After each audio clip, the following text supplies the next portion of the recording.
11th of February 1961, former British Bedwell, under the result of the COVID-19, there shall be no march past to stop the propagation of the virus. And at 8 p.m. tonight, President Paul Biya is equally expected to address the youth. You're watching a special program on the Youth Day on Canal International.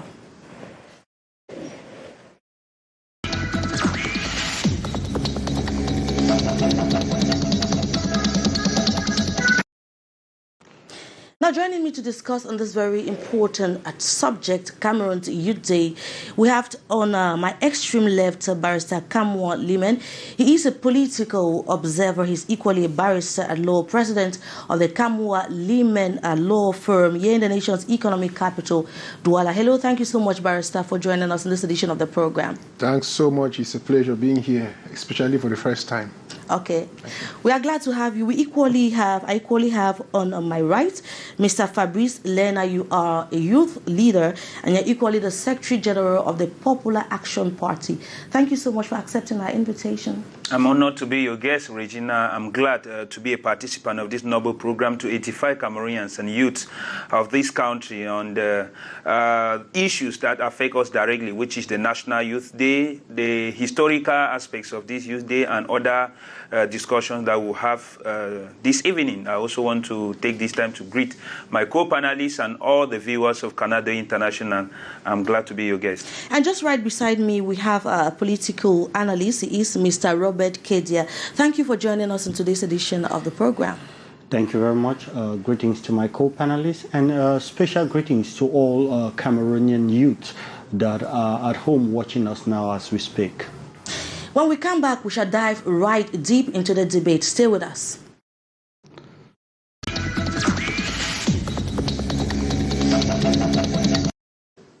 Welcome back, ladies and gentlemen, to this Youth Day special program on Canal International.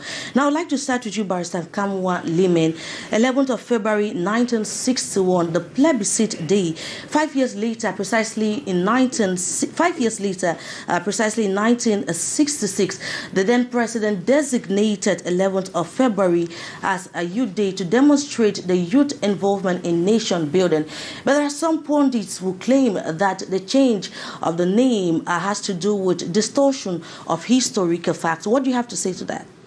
Well, I am of the opinion that it was meant to distort historical facts because there is no justification as to why 11 February is considered National Youth Day. We know for sure there was a day 5 years prior to that. It was plebiscite and nothing was done by youth for it to be crowned that day. We know in South Africa they equally have a National Youth Day, which is a date symbolic to the youths. And they went on street and revendicated for the rights as youth, and that became a National Youth Day. So in Cameroon, there's really nothing special attached to that day to make it called Youth Day. And putting it on that 11th of February, in my humble opinion, is distorting history. The government simply, in my opinion, wanted Anglophones not to talk about 11 February anymore, and that even the public, the entire Cameroon should not even talk about. Remember that day as a day that we opted to the day. Cameroons came into this union with the Republic of Cameroon with all sincerity, but you come to find out that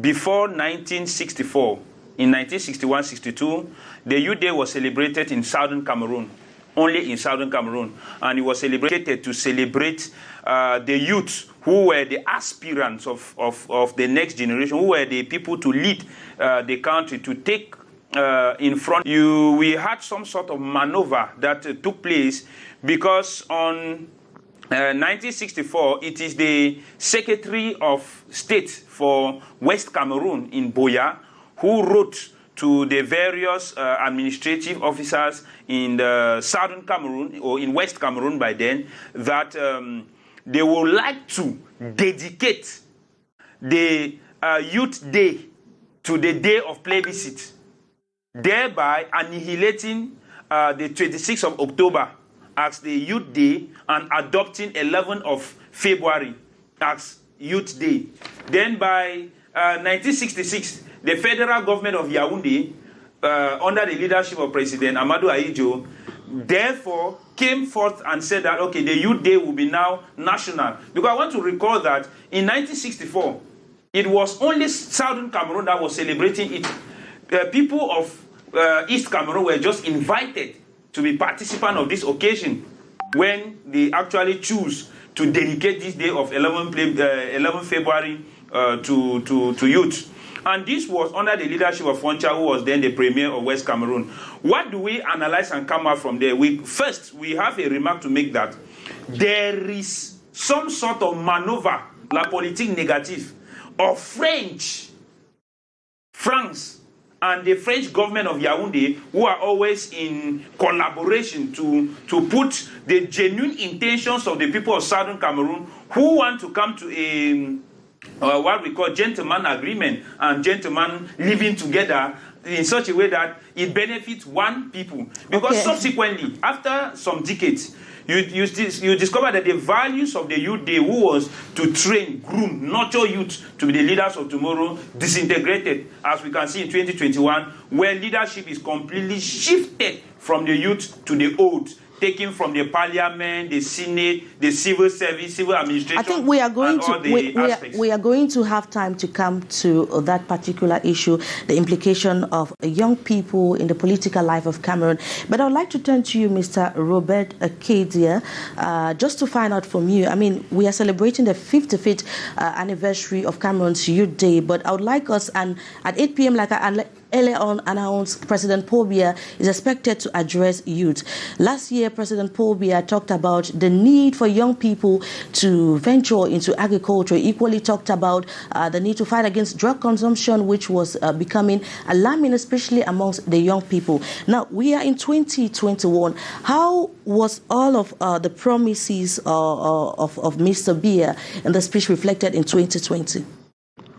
You know, we need to first of all agree that this year, 2020, with the coming of the COVID, many things were distorted, and many achievements planned by many countries, not only Cameroon, could not really be attained as planned. That's the first aspect we should know, because the presence of COVID all over the world really made things difficult economically and socially. Now, with regards to agriculture, yes, a lot of subsidies have been given. If you go to the level of regional delegates of agriculture, you realize that subsidies have been given to assist young people that want to engage into agriculture. Even though some critics will always come to say that, yes, those subsidies are there, but who gets it and how is it distributed, that's another issue. But what is important is that the president, the head of state, to fulfill his promises, gave out these subsidies so that he can help these young people to engage in agriculture. You realize that Cameroon is the breadbasket of the whole of Semak zone, thanks to agricultural production, both at the level of livestock and farming. And so most of the youth have engaged into that. We see them, those that are there to turn in fruit. Head of state was attained, but not to the maximum due to the presence of COVID.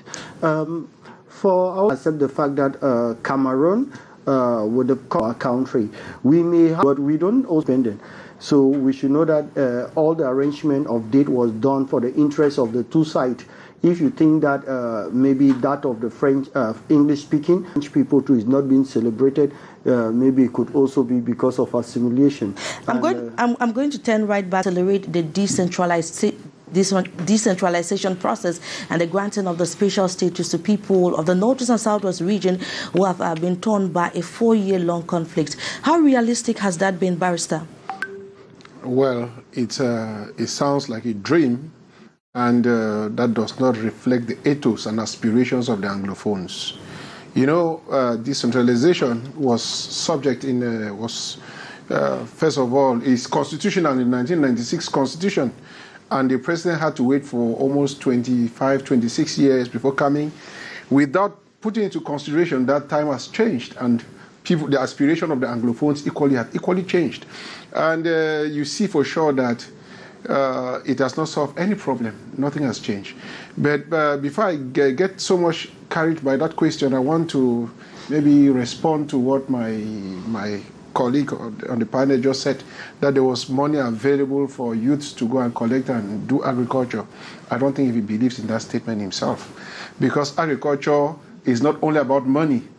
It is having land where you can do this. You can open a farm or poultry, whatever you want to do. Are you saying young people don't have access to land? It is very difficult to have access to land. You understand? There is a law governing that procedure. And it's so cumbersome.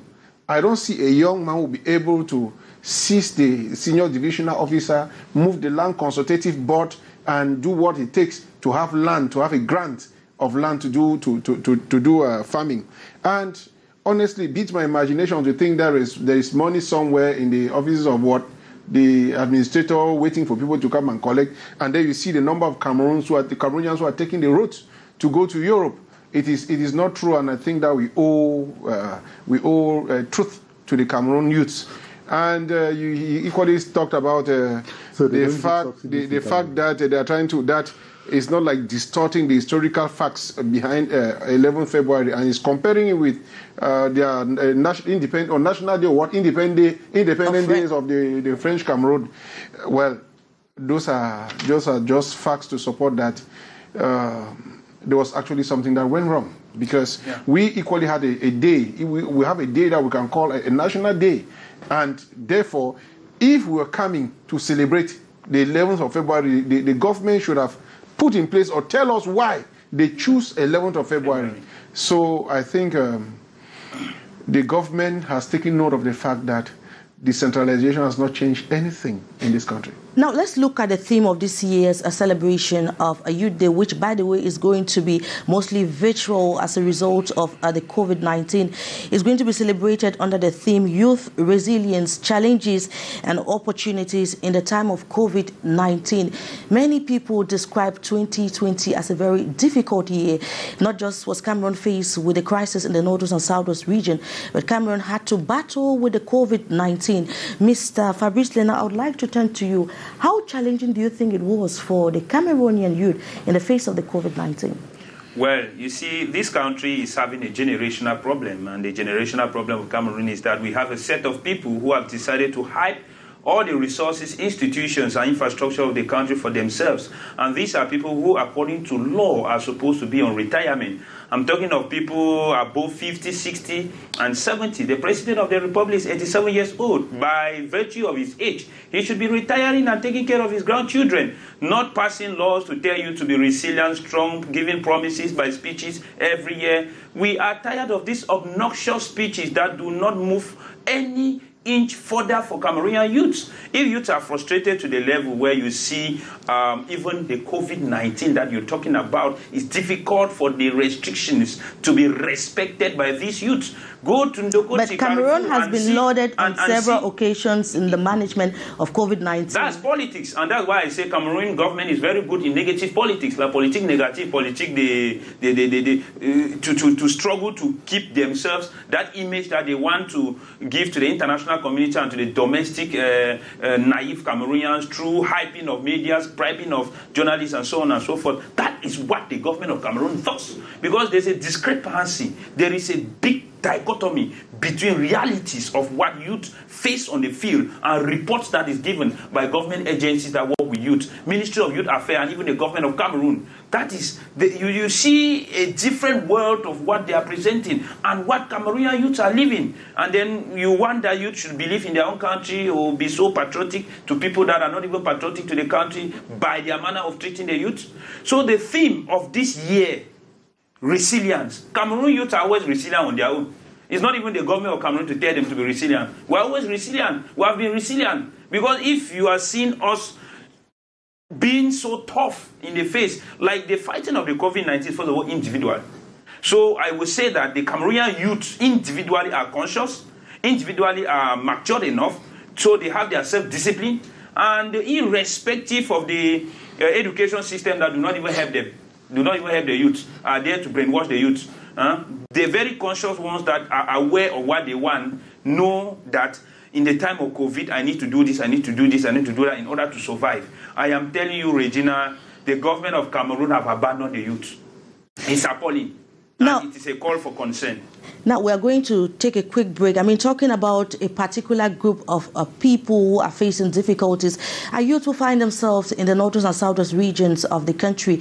They are caught in a deadly conflict. They are the ones who are not going to school. They are the ones who have lost jobs, not only as a result of the crisis, but equally as a result of COVID-19. They are the ones who are being recruited into armed separatist groups. In the following report, a reporter in the northwest regional capital, Annie Collins spoke to some residents in Bamenda and they spoke about their challenges. Take a listen. We shall be right back. As the youth of the Northwest region and as a member of the Cameroon National Youth Council, I want to say that youths in the Northwest region and in Cameroon are faced with acute unemployment. This is one of those things that have actually been biting youths in the region and in Cameroon for a very long time. Secondly, we have been marginalized by government in so many aspects, and the aspects of unemployment that I mentioned, aspects of getting us into positions of responsibilities. We have been limited so much by the laws of this country from getting elective positions into the parliament, the municipal councils, and but I think that some strides have been made in the recent past. With youth of the Northwest region, one of the highest problems we are facing now is the insecurity that is plaguing the region. The youths of the region are an endangered species because on a daily basis we're getting news of youth that are killed. Those that have actually joined separatists, those that are actually innocent youths that are taken by stray bullets. As me, as avant level, I don't have work, nothing. It's not easy with us outside here. We are pleading with the high level people outside there to help us, give us work, employ us, open industries, so many things so that I can help us in the future. As for me, I'm selling petrol here at T Junction. It's not really easy for me. Police will not even allow me to even have 1,000 by myself. For control per day. So at times they'll even carry everything and go with it. So they are really giving life so unbearable for us. It's school living, O level, back on the oh get a bet. They're not employed. Most of we don't ride concours to retire. Then at least they give up. These bike riders, oh the rider no be thing no be I choose some bed now saying life don't choose because the way I don't struggle. Do can drive or concours. You know go for it's like for take bike. So made they know say the bike to save employment. Where you manage feed family do can't some government do what you feed do for them. Most of we don't be forced because of no employment. So one employment make government employ we by people we get problem for as how they don't move from town the same way for Qatar. For example, I was stand here now so we face difficulties because police say we still can't reach here and they ask for money for we pay them 300 each day. Anything not moving, all things down. The problem now, the youth are dying all time. Is the first problem we have here is facing by youth today. Yes, because the problem that people from Norway are trying to meet now is to try and see whether they can solve the problem. Thank you very much, Annie Collins, for those reactions from the young people in the Northwest Regional Capital, Bamenda, talking about their challenges. I'm going to turn right to you, Barrister Kamwa Lime. Watching those excerpts, what's your reaction? Well, it's sad. I have a very sad. It brings me a lot of bad memories on what is going on in the Northwest and Southwest because these youths, you know, generally all the youth in Cameroon, they have a particular problem, that of they suffer the effect of bad governance. But in the Northwest and Southwest, they have the additional burden created by the Anglophone crisis. And for sure, you see from the images that these youths are actually suffering, and we should bring something in mind that youths in Cameroon is within 15 to 35 years that we should know, and the period where you have to build your capacities, and you see that most of them don't go to school. Even those who go to school in this in the francophone zones, you see after school they have nothing to do. And so it is lamentable that youth in the Northwest, faced with this double problem of that of bad governance and the Anglophone crisis, they have resorted in selling petrol, fuel, which is a contraband. Yeah, what, according to you, accounts for this high level of unemployment? In President Paul Biya's speech last year, he spoke about the creation of at least 500,000 jobs in 2019. Do you think this does not suffice? The first question to ask is, did they actually create the jobs? That is the first thing. And secondly... But the president said they created the jobs. That's what he said. Nothing, to me. It does not solve a problem. Because for you to create jobs sufficient enough to resolve the problems of the youth, you must have a ratio of what you want to do. What is the ratio of unemployed youth as to the available jobs or the jobs you want to create? It's important. You will not have maybe 5 million youths who don't have job, and you come and take 500,000 and you think you've done. It doesn't solve the problem. So where is the problem coming from when you look at unemployment? System and economic policies of the present regime and government have failed woefully. And this is the main reason why unemployment moves. Because they have designated the country to a pro-public sector economy. And a pro-public sector economy can never create jobs satisfying. Because even the concours and the little jobs that are created, the administrative bottleneck, corruption, nepotism, and the connection syndrome that has become the godfather way of employing people in Cameroon, that has become the order of the day. When you talk about corruption in the employment process, can you cite some examples? Of course. Palpable examples. Of course, we saw in Enam as people take their relatives and put there, because you are a CPDM convert, because you have accepted. That is what is happening in the country. Because you have accepted the rules and regulations that have been stipulated, you have to sing the song of the government. And that is where youth find it difficult. The young man in Bamenda who was saying that he's riding back, he has all these things. Most of these people are doing these things.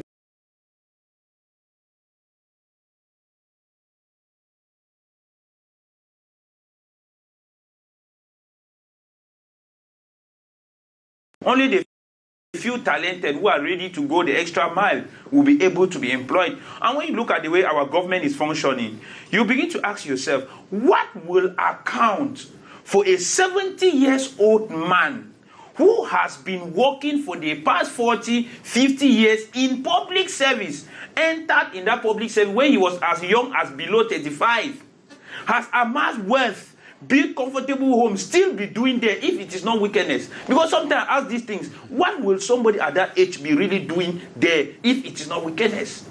That's where we have problem in this country. Look at all our institutions. There's a council in Cameroon called National Council for National Economy and Social Council. If you look at the budget allocated for this council, my dear Regina, ask questions that what is the role of National Employment Fund for Youth?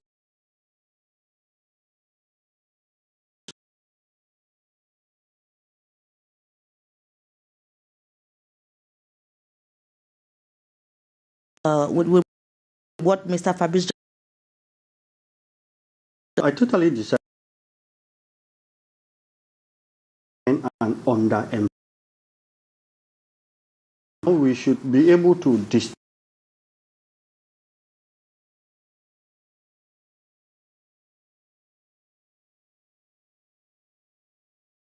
compared to other African countries. Is that true?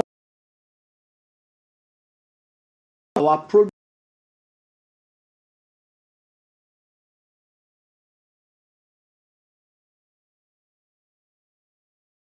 employment is employment, sir. Employed. Because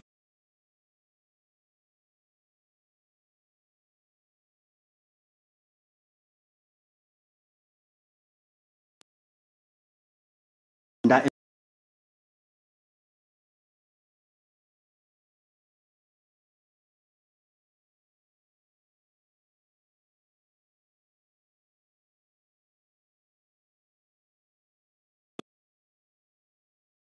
doing he's a bio that his complaint is that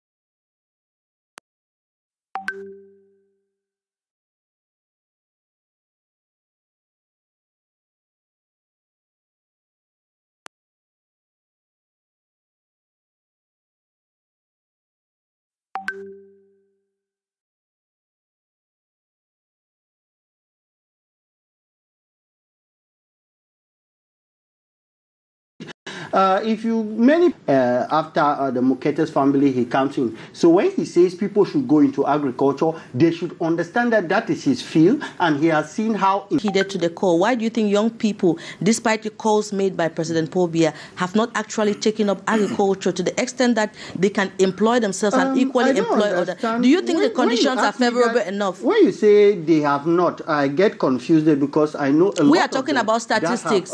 Really involved in that. And when I was talking, the first round, when I was talking, barrister object with me. Sorry, the regional delegations of agriculture, they give subsidies for people that want to invest in agriculture. They do that in all countries, not only in Cameroon. No, when we want to refuse this, it seems as if we want to portray as if the country is so bad. No.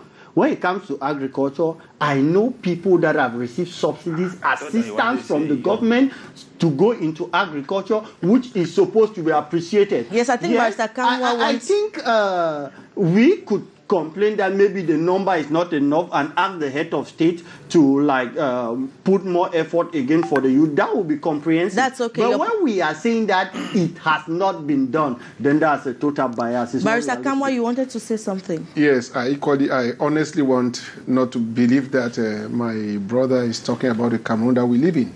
And he tends to confuse the minds of the viewers about underemployment and unemployment. There is nobody have any difficulty in making a difference between the two terms.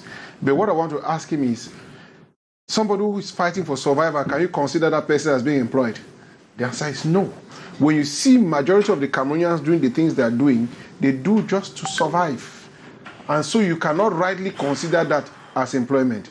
Now, when you talked about government giving subsidies for agriculture, I know you are a friend.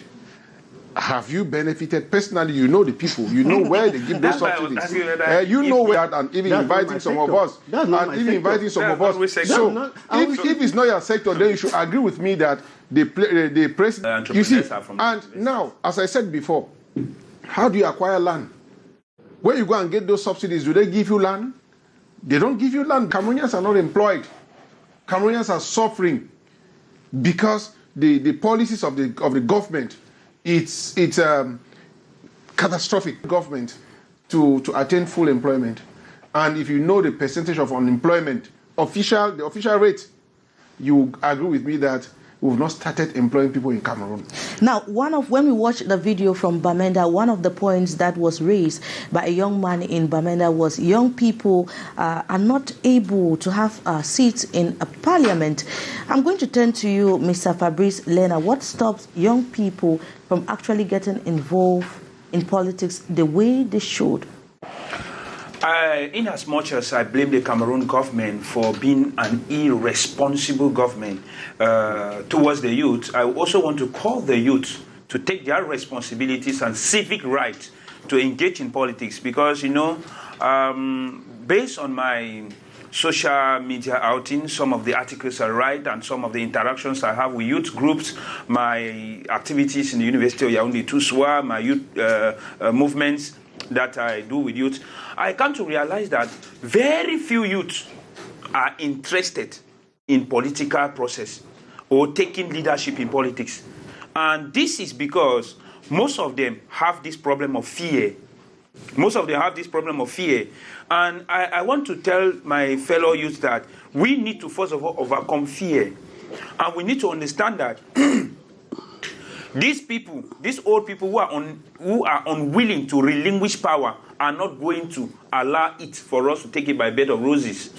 And for us to also understand that the future of Cameroon lies on the youth. To get to the parliament, there must be a procedure. There must be preparedness. You must be politically active. You must understand. You must even have a personal political program in order to put it in your constituency once you voted. But then, there's a problem also of elections. There is a problem of electoral code. There is a problem of the Anglophone crisis. Some of us will have been into elections by 2020 if everything was fine. We could have gone in for elections. By that, how do you mean? When I said, if everything was fine, is because I am from the Northwest. And from my area of origin, I cannot go there and start for election when my people are in the bushes. When the people do not even possess electoral cards. When the people are not secured. Because the number of people or the uniform officers can never be equated to one uniform officer, one citizen.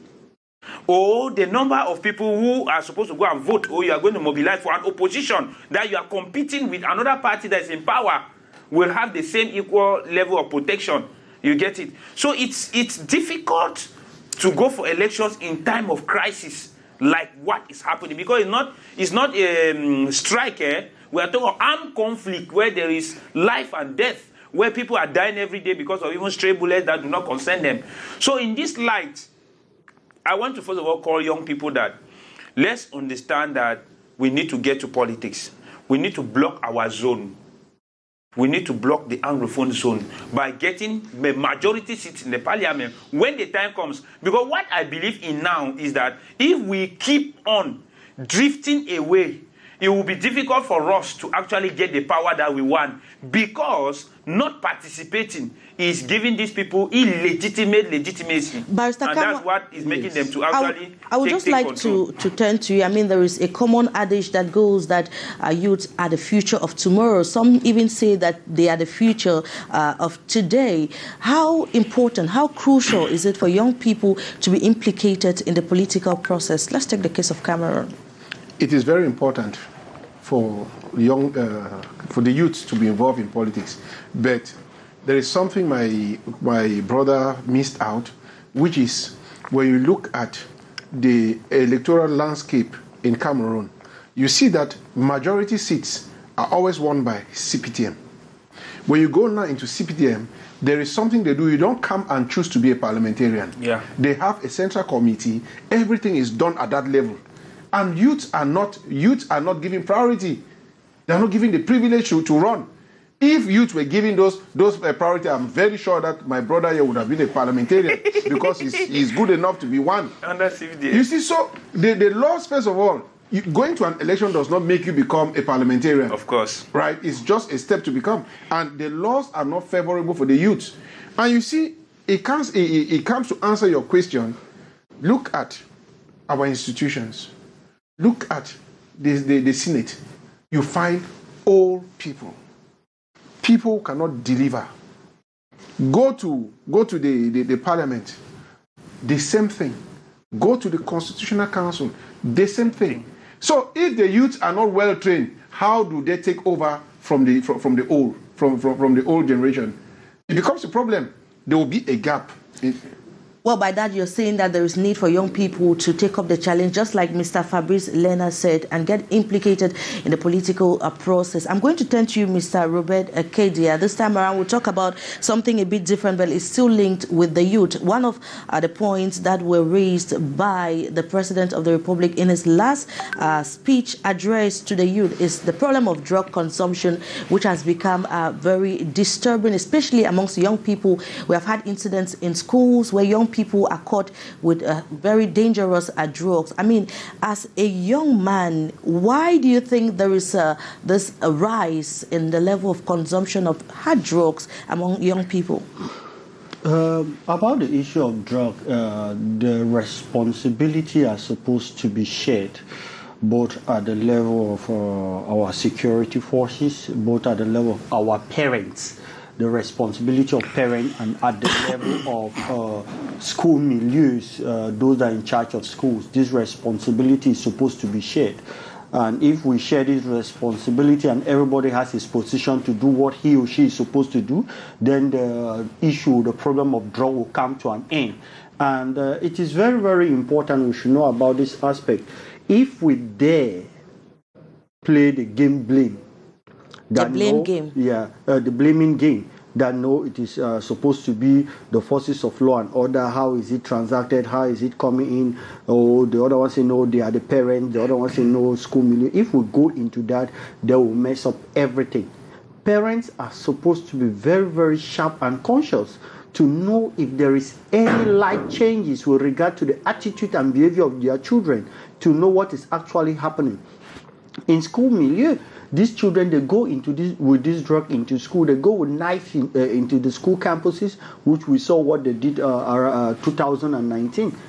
The blame is supposed to go to the school administrators, their security in school. So you realize that if we want to bring this issue to an end, then that's the aspect. Everybody is supposed to have his or her own responsibility to follow it very, very strictly so that the problem of drug would actually come to an end. Because it is a serious problem, especially some of us that will live in suburb quarters around the major town. We see all this and it really calls for concern. When you see a guy that is taking drugs, some of them intelligent ones, you see that physically they have changed because of all these things and everything just goes sour. These are things that I think that all Cameroonians should come out to really fight and denounce it and not put it as a responsibility of one particular sector of the country. Yes. Then I also like to talk about this. Let me talk now. They talk 2 times before I'm talking, so don't stop me. No, it's okay. Maybe go it's ahead. because I'm not saying I'm also what you looking want at the time. to hear. No, that's not true. All right. Let me go further to say this. I'm a youth to stand up. If a young man is, don't need to sit behind. Process is youth. Who are the ones going for campaign? Youth. I'm sorry, Who are the one having the majority, the population, Yes, everything? thank you very much. So it's for us youth to come out and participate. President Paul Biya, in his address to the youth, called for young people who are taking up arms and were fighting in the northwest and southwest region to drop their weapons. And quote, to you is since the head of state's speech, we have watched armed separatist group grow. What went wrong? The thing is that the head of state only deals with report. He's in a stagnant position where his ministers, envoys, secret services bring him reports about the Anglophone crisis, and he makes the stakes. Do you think they did not heed to the call of the president to drop their weapons and join those at the disarmament center? That is a challenging statement. People cannot be angry with you, even at the level of a house. Children cannot be angry with you and then you get up and say that all of you should do this. The children will become more radical to you, even at the level of the home. Let's talk of the smaller unit of the society, which is the family. So even in your opinion, what is the head of state supposed to do? The head of state is supposed to solve the root cause of the Anglophone problem. And the root cause of the Anglophone problem is the solution that civil society organizations, political parties, mediators, and negotiators have been proposing to the Cameroon government times without number. We have had representatives of different organizations in Cameroon for the past 4 years. Domestic initiatives have come out with initiatives to solve the Anglophone problem. God does not send problem into any country or any place of the world without a solution. But it is human beings that reject the solution. Because if in Cameroon, the government or people seek their own happiness more than they seek the unhappiness of others, the solution of this country will come fast. But it's because people seek the unhappiness of others than the happiness of the country. And this is stemming from the government because it is the state that is recognized internationally, not non-armed groups. And those boys can stay there for as long as the government of Cameroon refuses to do the right thing. They know the right thing and they should do it. Barrister Cameroon Limen, I'm just going to turn to you because at 8 o'clock tonight, President Paul Biya is expected to address the youth. What should young people in Cameroon be expecting from their head of state? Nothing. Nothing? Expecting nothing, because he's not going to say anything which will be different from what he's been saying before. And but it's a highly awaited speech. By those who are waiting, because me, I'm not. I don't watch. You say that? I'm being honest. I don't watch it. And if it affects me, my child, I have a son, and you have my a say children, in my children are youths. Of course, you see. And so, to me, I've come to a point where I don't believe anything that is said by the head of state. It's unfortunate, but I don't believe. Mr. Robert Kedia, you wanted to say something. What should young people be expecting from Cameroon's head of state? Firstly, before I talk about the head of state, I would like to go back to talk about the youth in the Northwest and South, where the President of the Republic asked them to drop their arms. And when I get that nothing has changed, it beats my imagination what we are talking about. Do we have people in the DDC center? Yes, then there is a change. DDR center, thank you very much. If there are people there, it means that they have dropped their arms. We should applaud on that. And secondly, we all know the way the crisis was in 2018-19. it really actually reduced in 2020 thanks to the speech of the head of state that the youth respected and followed him. It has reduced, of course. Massacres? Yeah, the death rate has reduced, if we are being honest, as compared to 2017. Please, we should be honest when we are saying this. We know that the we should be honest when we are saying this. We should not use emotion to say all this. Thank you all very much. To the head of state. Thank you very much, Mr. Robert Kedia, for coming. Thank you, Barrister Kamwa Limen, for accepting our invitation. Thank you, Mr. Fabrice Lena. We have come to the end of this special program on Ayude, and we are going to leave you in the company of Alain Ghislain Kanga, who is going to be presenting the news live in Yaoundé. And immediately after the news in Yaoundé, we are equally going to have another special program to analyze the speech of the head of state. I've been your host, Regina Leketandak, thanking you for watching. Good evening.